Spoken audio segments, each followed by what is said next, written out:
They've walked free too many times. Today, these corrupt cops strut into the courtroom, confident they'll beat the system once again. But what they don't know, a woman they've ignored for months has been watching their every move, and she's about to drop a truth bomb that will shatter their world. When the evidence is revealed, will justice finally be served, or will the corrupt find a way to slip through the cracks once more? What do you think? Will these officers finally face the consequences, or will they escape again? Drop your thoughts in the comments below. This story will shock you, because once you learn the truth, you'll never look at corruption the same way again. Let's dive in. Brinkhaven wasn't always like this. It used to be the kind of place where neighbors looked out for one another. A town where kids rode their bikes freely, and local officers were part of the community, not above it. People believed in the system. They trusted the badge.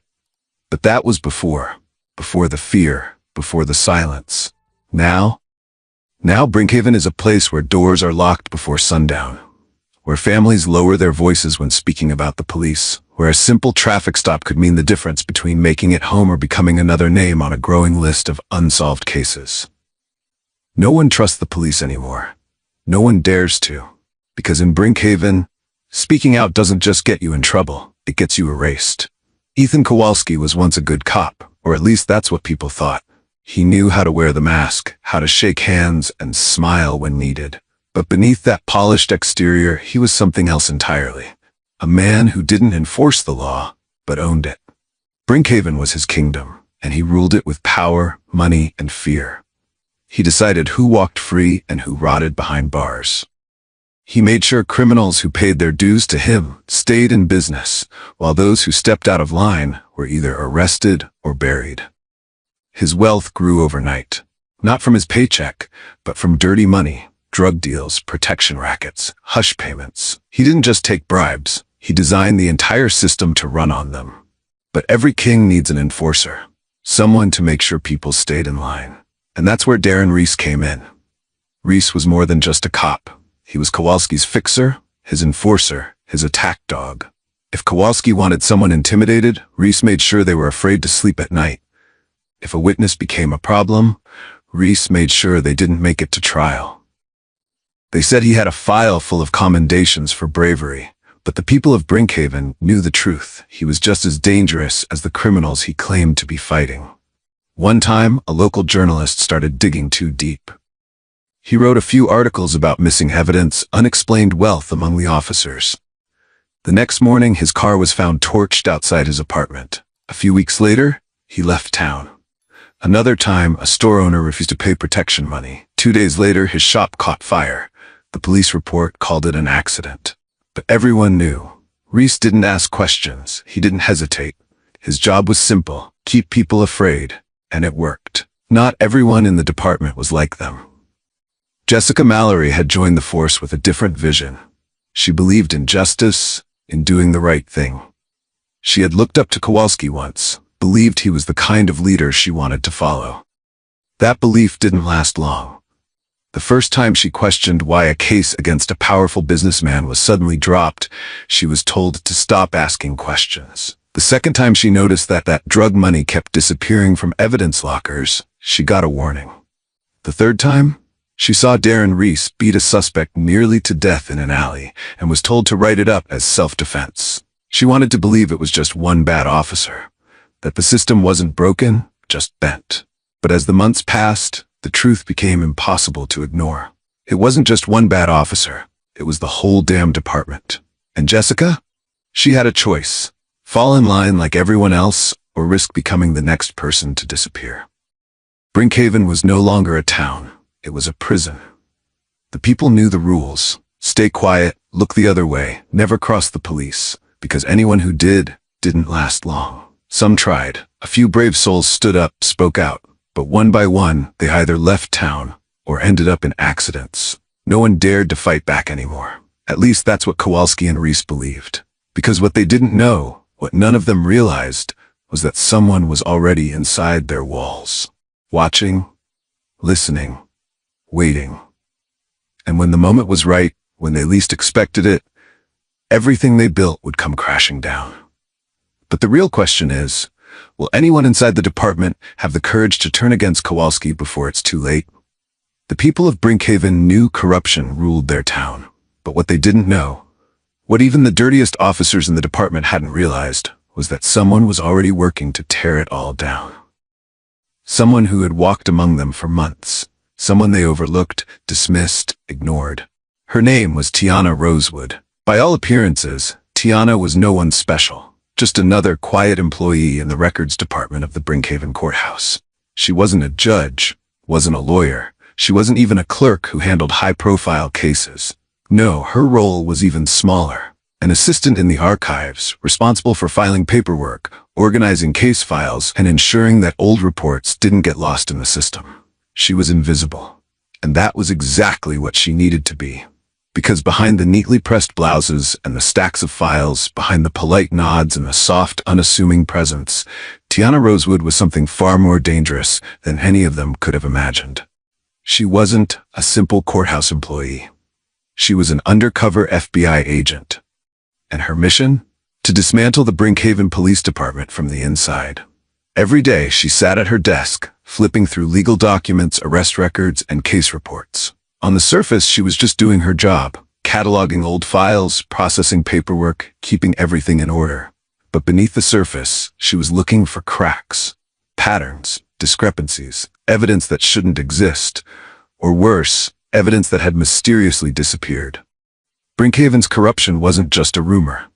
It was written in ink, court documents altered, missing reports, cases that should have led to convictions but somehow ended in dismissals. Every piece of paper she touched was a potential key to unraveling the entire operation. Most people wouldn't notice the inconsistencies, but Tiana wasn't most people. She had spent years studying criminals who thought they were untouchable, and she knew that the bigger the lie, the harder it was to keep clean.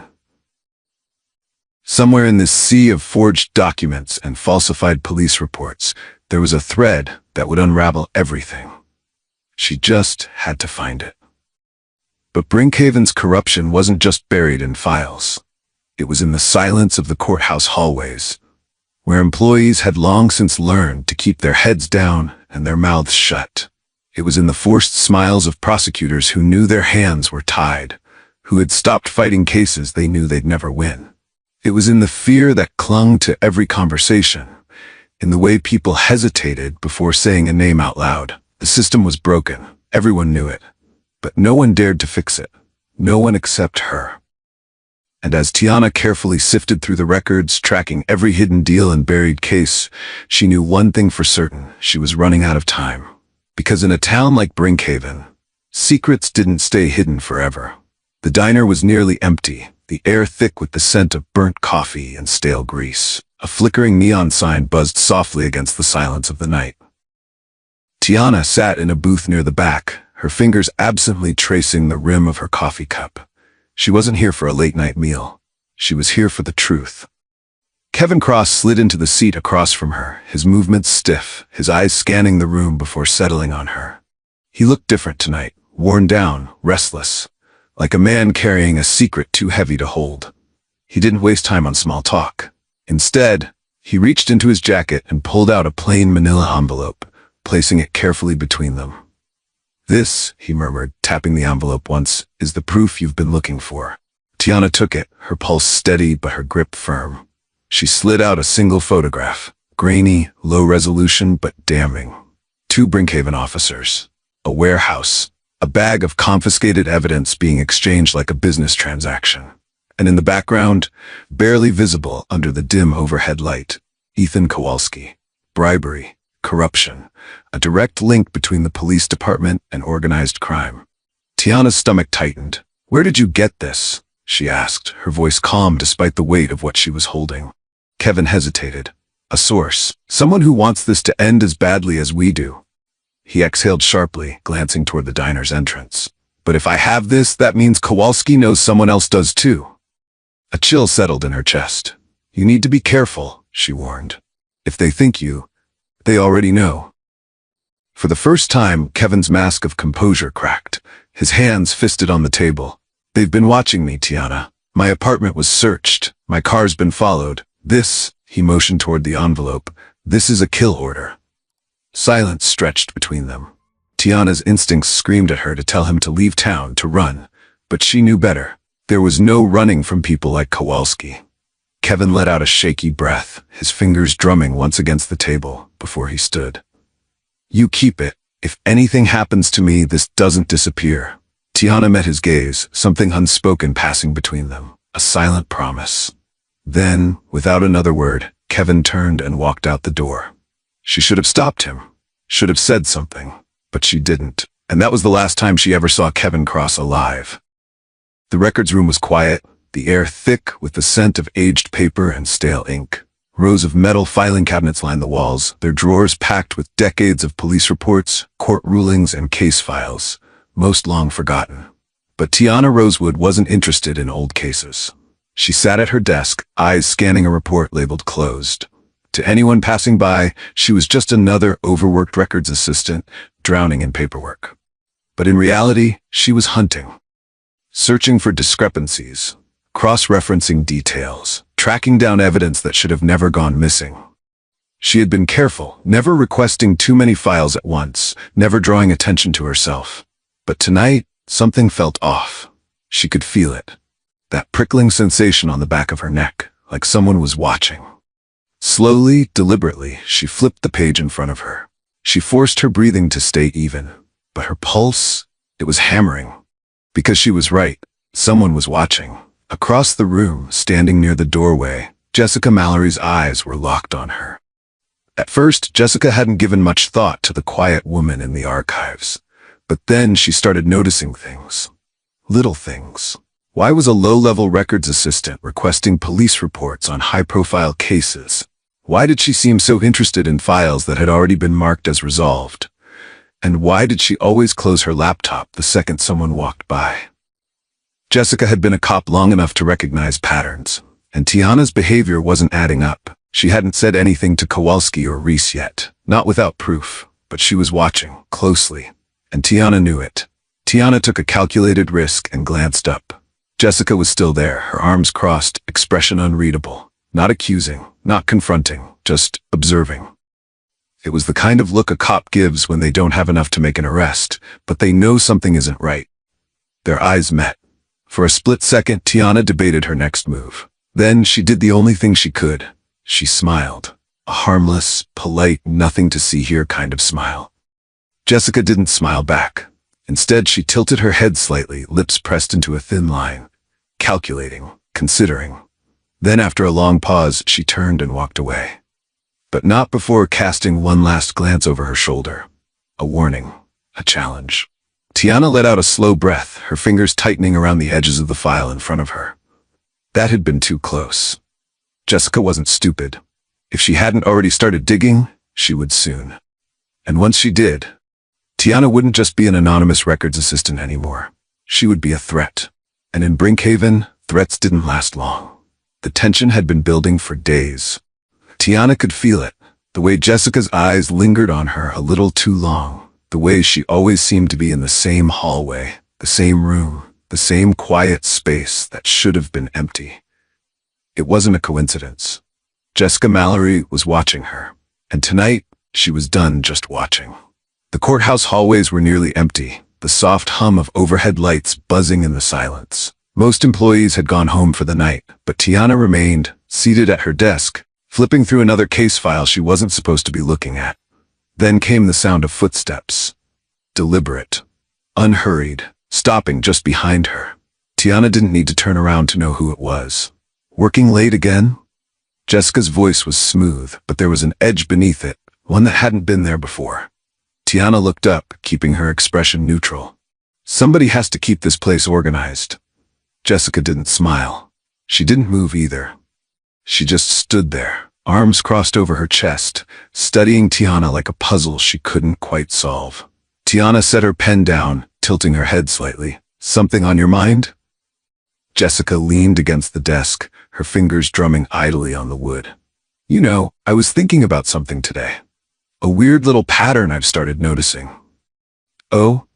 "Yeah," Jessica said. "See, I've been working in this courthouse for a while now, long enough to know which cases matter, which files get looked at, which ones don't. And you?" She lifted an eyebrow. You seem very interested in files that have already been closed. Tiana forced a small chuckle. Well, I like to be thorough. Jessica didn't laugh. She didn't blink either.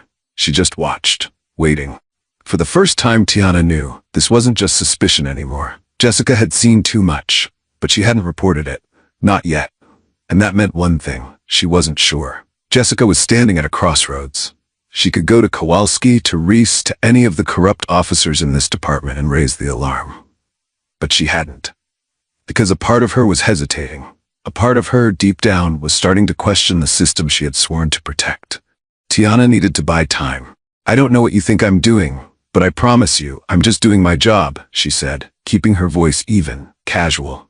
Jessica tilted her head, studying her for a long moment before she finally pushed off the desk. Maybe. That was all she said. Then she turned and walked away. But Tiana didn't relax. Not yet. Because this wasn't over. Jessica was still watching. And now, the only question was, when she finally made her choice, whose side would she be on? The courthouse was a fortress of justice, or at least it was supposed to be. Outside, chaos brewed. Reporters shouted questions, cameras flashed like bursts of lightning, and protesters filled the sidewalks, some demanding accountability, others waving signs in support of the officers on trial. But inside it was different. The air was thick with something heavier than anticipation. It was the kind of silence that didn't just hold the weight of expectation, it carried the weight of certainty. Because Ethan Kowalski believed he had already won. He walked through the courthouse doors as if he were arriving at a banquet in his honor. His uniform was crisp, his posture unshaken, and his smirk unapologetic. Behind him, Darren Reese, Brian O'Connor, and Heather Mallory followed, their expressions blank, their movements disciplined. But Kowalski? Kowalski was different. There was no fear in his eyes, no tension in his steps. This wasn't a trial. This was a formality. A show the public needed to see before the system, his system, swept the accusations away just like it always did.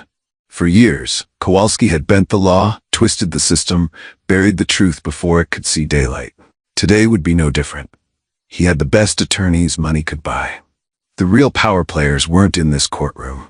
They were the ones pulling the strings behind it. And so, as he stepped into the chamber, he smiled. Because in his mind, this wasn't the day he stood trial. This was the day he proved, once and for all, that justice in Brinkhaven was nothing more than an illusion. Across the room, District Attorney Elizabeth Calder gripped her pen so tightly her knuckles turned white. She had spent months building this case. Brick by brick, fact by fact. And now she was watching it unravel before it had even begun. Because this morning, before she stepped foot in the courthouse, she got the call. A voice smooth, calm, and dripping with quiet authority. A warning. Drop the case, Miss Calder, for your own good. No threats, no demands, just a simple statement of fact. A reminder that this case wasn't just about corrupt cops anymore. This was bigger, deeper, darker. And if she pushed forward, they wouldn't just take her job. They'd take everything. She wanted to believe she could fight it. That if she pushed hard enough, if she screamed the truth loud enough, justice would prevail. But now, sitting in this courtroom, watching Kowalski's unwavering smirk, watching the quiet nods exchanged between the judge and defense team, she felt something she hadn't allowed herself to feel before. Doubt. The kind that starts small, a whisper in the back of your mind. And then it grows. Because what if the system was never meant to work? From across the courtroom, Kowalski watched her. He could see it in her face, the way her fingers tightened around her pen, the way her shoulders slumped just enough for him to notice. He knew that look. The look of someone who had already lost. And that's when he knew. This case was already dead. So when the judge entered, when the courtroom settled, when the trial officially began, Kowalski leaned back in his chair, relaxed, confident, waiting. Waiting for Calder to fold. Waiting for the system to do what it had always done, protect him. Waiting for this case to die, just like all the others before it. Because justice didn't exist in Brinkhaven. Power did. And for years, Ethan Kowalski had been the one holding it. What none of them knew? The game was about to change. The trial was in full. The courtroom air was dense, thick with anticipation. Every seat in the gallery was filled. Reporters, town officials, Brinkhaven citizens who had long since stopped believing in justice, but showed up anyway, hoping today might be different. At the prosecution's table, Elizabeth Calder sat stiff, her jaw clenched, her mind racing. She had expected Kowalski to be arrogant, expected him to sit there, smirking, knowing the system was rigged in his favor. But what she hadn't expected was just how far he was willing to go. Because right now, Ethan Kowalski was playing his trump card, and he was doing it with a smile. Kowalski's lawyer stood, buttoning his expensive suit as he stepped toward the bench. "Your Honor," he said smoothly, his voice confident, rehearsed. "The defense would like to submit new evidence that proves my client's innocence beyond a shadow of a doubt." Calder's stomach twisted. New evidence? That wasn't possible. She had gone over every file, every report. There was nothing that could exonerate him. Unless... Her heart pounded as the lawyer handed a folder to the judge, then turned, grinning directly at her. "We have obtained a series of police reports and signed affidavits from key witnesses. Witnesses who now confirm that not only was my client not involved in any criminal activity, but that these accusations stem from a deep-rooted attempt to defame and discredit decorated officer of the law." Murmurs rippled through the gallery. The judge skimmed the papers, nodding slightly. "This is serious evidence, Miss Calder," he said, looking up at her. "How do you respond?"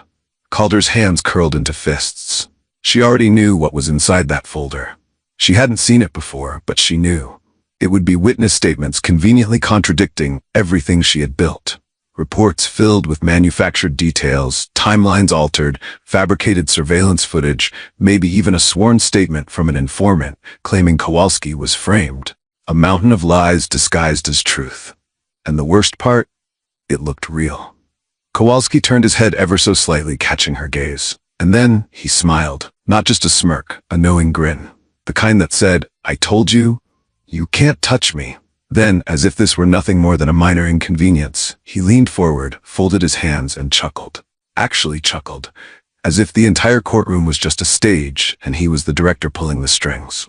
"Miss Calder," his lawyer continued, "it's becoming increasingly clear that this case is built on misinterpretations, misunderstandings, and frankly reckless accusations." Another pause, another smirk. Or perhaps, the lawyer added, tilting his head, a personal vendetta? A wave of murmurs filled the room. The judge tapped his gavel twice. Order. But the damage was done. All eyes were on Elizabeth Calder now, watching, waiting. Would she crumble? Would she fold under the pressure like so many before her? Kowalski was counting on it. He leaned back in his chair, the picture of ease, as if the entire case was a joke to him. Because, to him, it was. He had seen this play out before. The evidence was strong, yes, but evidence didn't mean anything when the game was already rigged. And in Brinkhaven, the game had always been his to control. What he couldn't see was that for the first time, the script wasn't his to write anymore. The courtroom had belonged to Kowalski. For years, he had dictated how things played out, who won, who lost, who disappeared. And today was supposed to be just another victory. With his carefully crafted false evidence in play and his lawyer controlling the narrative, he was already seeing the headlines in his mind. Heroic officer vindicated. Another case buried. Another win for him. And then, the doors swung open. The sharp click of heels echoed through the silent chamber. Slow, controlled, unshaken. All heads turned. And there she was. A woman in a perfectly tailored black suit, her posture upright, her face unreadable, exuding the kind of power that demanded attention without a single word. Tiana Rosewood. But not as the quiet, unassuming records assistant people had ignored for months. Not as the invisible courthouse worker. No. She was something else entirely. The quiet gasps from the gallery, the murmurs of uncertainty, the way even the judge hesitated, unsure of what was about to unfold. It all led to a single, unavoidable moment. Kowalski's smirk faded. For the first time today, he didn't look so sure anymore. Tiana stepped forward, her heels striking against the polished floor, her movements precise, controlled like a woman who had been waiting for this moment. The entire courtroom held its breath. She stopped at the prosecution's table. Elizabeth Calder looked up at her, stunned. Then Calder turned to the judge and spoke, her voice steady despite the storm brewing in the room. "Your Honor?" I'd like to introduce a key figure in this investigation. A pause. The kind that pulls everything taut, like a string about to snap. Then, Special Agent Tiana Rosewood of the FBI. The words landed like a gunshot. A ripple of shock spread through the room. A collective gasp. But the only reaction that mattered, the only one Tiana had been waiting for, was Kowalski's. His fingers twitched against the table. A muscle in his jaw tightened. For a split second, just a second, his mask slipped. The air shifted. Because he knew. This wasn't a formality anymore. This wasn't his game. This was something else entirely. And for the first time in his life, Ethan Kowalski wasn't sure how it was going to end. The courtroom was silent. Not the kind of silence that felt calm, but the kind that hung in the air like a storm, heavy and suffocating. Tiana stood at the prosecution's table, steady, unmoving. The weight of the moment wasn't lost on her. This was it. The moment Ethan Kowalski's world collapsed, she reached into her briefcase and pulled out a small, unremarkable black flash drive. Nothing special, nothing flashy, but deadly. She held it up. "Your Honor," she said, her voice clear, strong, unshakable. "The prosecution would like to present key evidence obtained during a federal investigation into the Brinkhaven Police Department." The judge adjusted his glasses. "Proceed." Tiana plugged the drive into the courtroom's audio system. She pressed play, and Kowalski's voice filled the room. "Look, if you want things to run smooth, you know how it works." A pause, the sound of ice clinking in a glass, a slow exhale. "You pay, we look the other way. No stops, no interference, no problems." Another pause, then his voice, lower, colder. "But if I find out you're holding out on me, if you try to get smart, you know what happens." The courtroom erupted.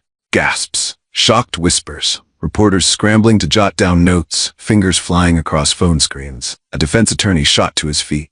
"Objection! This could have been doctored. There's no way to verify." Tiana lifted a single finger. Not yet. Because there was more. Much more. Tiana pulled out a phone. Worn edges. Cracked along the side. The last thing Kevin Cross ever recorded. She set it on the table with deliberate care, as if honoring its weight, not just in plastic and metal, but in truth. She tapped the screen. The video began, and the entire courtroom watched the lie unravel. The footage was dark, grainy, a shaky frame, heavy breathing. Kevin's voice low, urgent. "I don't know if this will ever see the light of day, but if it does, I need you to know the truth." A sudden movement in the shadows. A man on his knees, hands raised. "Please, I didn't do anything." A gunshot. A single deafening burst of light. The man fell. 4 officers stood over him, unmoved, unshaken. One of them, Darren Reese, spat on the ground. "Move the body." Nobody saw anything. The screen cut to black, and then Kevin's final words. "This is how they do it. This is how they've always done it." For a full 5 seconds, nobody spoke. Nobody moved. Then, chaos. The gallery erupted. Reporters shouted. A juror covered their mouth in horror. The judge hammered his gavel, demanding order. Tiana didn't flinch. She turned and locked eyes with Kowalski. For the first time, he wasn't smirking. For the first time, he had no words. His fingers curled into fists, knuckles white, his jaw tightened, desperate, cornered. He opened his mouth, maybe to deny, maybe to protest, but nothing came out, because he knew. The game was over. The system he had controlled, the lies he had built, the power he had wielded, it had all just collapsed. Tiana stepped closer, lowered her voice, made sure he was the only one who heard. "Not so untouchable now, are you?" Kowalski's world had just burned to the ground. And Tiana Rosewood? She was the one holding the match. For a man who had spent his entire life untouchable, this was impossible, unthinkable. Ethan Kowalski had controlled Brinkhaven for years. He had pulled the strings, silenced the threats, buried the evidence. The law bent for him, not the other way around. But now? Now he was trapped, and he knew it. The courtroom was chaos. People shouting, reporters scrambling, the judge's gavel slamming down, demanding order. But Kowalski, he wasn't listening. He couldn't. His mind was racing, grasping for an exit, a way out. But there wasn't one. Not this time. His empire was crumbling around him, and for the first time in his life he felt something he had never truly felt before, fear. And then, instinct took over. Kowalski shoved back his chair so hard it crashed to the floor. In a blur of movement, he lunged, not toward his lawyer, not toward Tiana, toward the exit. Gasps erupted as Kowalski bolted toward the courtroom doors. It was pure survival. No thought, no strategy, just desperation. He barreled through the aisle, knocking over a spectator in his path. A woman shrieked. A reporter stumbled back, their camera crashing to the floor. All around him, people froze in shock, because this wasn't the confident, untouchable man they had feared for years. This was a rat, cornered and frantic. And just as his hand reached for the door, a voice cut through the madness. "Stop him." The words barely registered before a figure moved, a dark blur, FBI agents closing in. Kowalski barely made it 2 more steps before he was hit. Hard. A tackle straight to his torso, driving him into the ground. His body slammed against the polished courtroom floor with a brutal, resounding thud. Groans of protest ripped from his throat as multiple hands pinned him down. Wrists twisted. Cold metal snapped shut. Handcuffs. His own. The same kind he had slapped onto innocent people without a second thought. The irony was suffocating.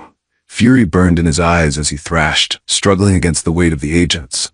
"This is a goddamn setup," he spat, voice wild, desperate. "This is bullshit. You can't do this to me. I own this town." Tiana stepped forward, looking down at him, calm, unshaken. "Not anymore," she said. And just like that, his reign was over. As they hauled Kowalski to his feet, his breath ragged, his face red with rage, Tiana felt the weight of what had just happened. For years, Brinkhaven had been choking under corruption. And today, justice had won. But deep down, a question lingered. Was this truly the end, or was Kowalski just one piece of a much larger puzzle? Because men like him didn't act alone. And if there was one thing she had learned, it was that corruption doesn't die easily. The courthouse doors burst open. The people of Brinkhaven had been waiting for this moment. For years, they had lived under the weight of fear, watching their town sink deeper into corruption. They had whispered in back alleys, exchanged nervous glances whenever a police cruiser passed by. But today, they saw justice with their own eyes. Kowalski and his officers were dragged out in handcuffs, their badges stripped, their power gone. Reporters shoved microphones forward, snapping pictures, capturing the downfall of men who once thought they were untouchable. A cheer erupted from the crowd, a roar of triumph. Some wept, relief washing over them in waves. Others hugged, their voices lost in the noise of celebration.